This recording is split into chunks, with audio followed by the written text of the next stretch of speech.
stop whatever you're doing right now, because what just went down in Suzuka is surreal. And before I get into the details, who's the greatest, Hamilton or Max? Drop it in the comments right now, because after what I'm about to tell you, your answer might change before this video is even over. We're in Japan, one of the most iconic circuits on the planet, a track that has defined careers, destroyed legends, and crowned champions. And this weekend, it delivered one of the most dramatic qualifying sessions of this young 2026 season. 2 names, 2 crises, and 1 question nobody in the paddock wants to say out loud. Let's break this down. Lewis Hamilton, 7-time world champion, the man who walked away from Mercedes, the most dominant team in F1 history, to chase glory with Ferrari. And now, that dream is getting complicated. Here's what went down in Q3. Hamilton was on a hot lap. He was competitive. For a brief moment,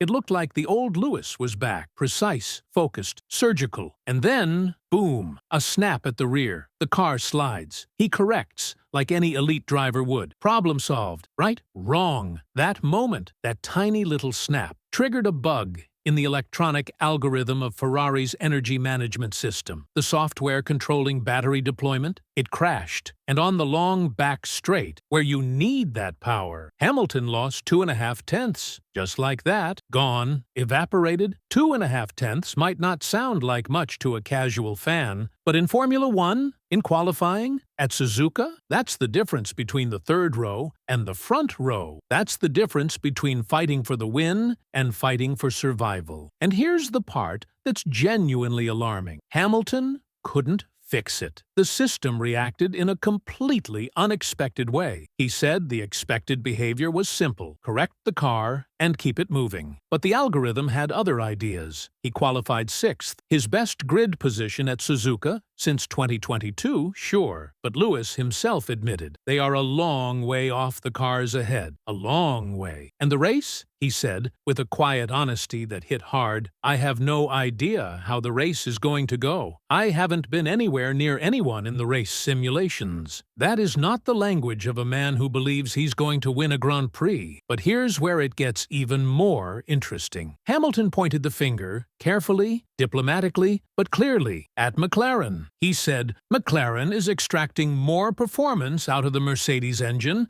than Ferrari is. Let that sink in. The engine Ferrari runs, a rival team is getting more out of it. And that, he said, is only part of the problem. The other part? The chassis. Ferrari's chassis, at least this weekend in Japan, just could not match Mercedes. Could not. Now, Ferrari fans, don't panic just yet. The team is showing signs. Leclerc was faster than Hamilton in qualifying. The race pace in previous rounds was solid, and they're starting from P5 and P6, right alongside Lando Norris and McLaren. So the battle for the second-best team in the paddock? It is alive. It is real. And Sunday in Suzuka could be absolutely decisive. But let's be real. This is not the Ferrari we dreamed of when Hamilton signed. Not yet. And the gap to the top? Still significant. Hey, if this content is hitting different for you, if you're getting information you can't find anywhere else, hit that like button right now. Takes 2 seconds and helps us keep bringing you this exclusive F1 coverage. Seriously, hit it. Do it for Lewis. Now, let's talk about the other story out of Suzuka, the one that left the entire F1 world absolutely stunned. Max Verstappen, 4-time world champion, the man who turned Suzuka into his personal playground, the man who had started from pole position at this circuit in the last 4 consecutive races. He didn't make it out of Q2. Read that again. Max Verstappen knocked out in Q2 in Japan for the first time in 11 years. And who knocked him out? Not a seasoned veteran, not a title contender, a rookie. Arvid Lindblad, in just his first Formula One season, outqualified the 4-time world champion. Max Verstappen will start Sunday's race from 11th place. 11th. But here's what makes this even more dramatic. This is not a one-off. This is not an outlier result. This is a pattern. Australia? Verstappen crashed in qualifying. China? Started 8th. Now Japan? 11th. 3 races into the 2026 season, and the Red Bull RB22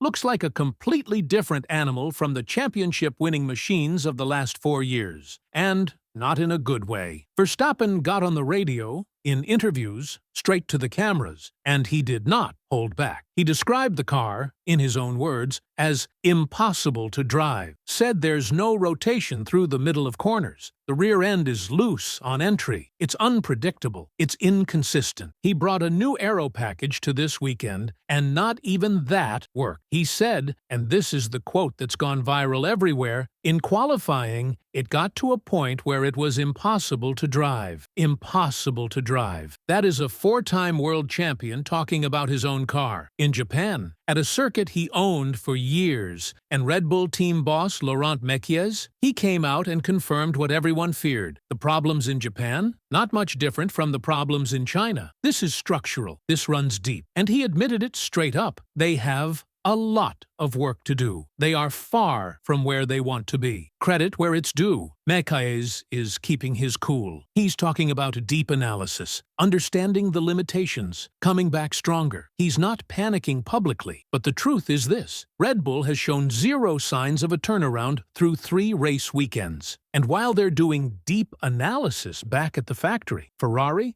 McLaren, and Mercedes are pulling away. The gap is growing. And time in Formula One does not wait for anyone. So, let's zoom out, because Suzuka isn't just a race weekend. It's a data point. A massive, screaming data point about the state of this championship. Mercedes is out front, dominant, untouchable for now. McLaren is right behind, pushing hard, and according to Hamilton himself, squeezing every last bit of performance out of that engine. Ferrari is in the fight, P5 and P6. Talented drivers, signs of pace, but still chasing, still looking for that final breakthrough. And Red Bull, the team that won everything for 4 straight years? They're in crisis. A real, genuine, deep crisis. And their superstar, the guy many considered the greatest of his generation, is starting 11th at a track he used to own. I need to know what you think, because this is one of the most fascinating stories in Formula One right now. Is the Red Bull crisis worse than we thought? And is Max heading into his first truly difficult season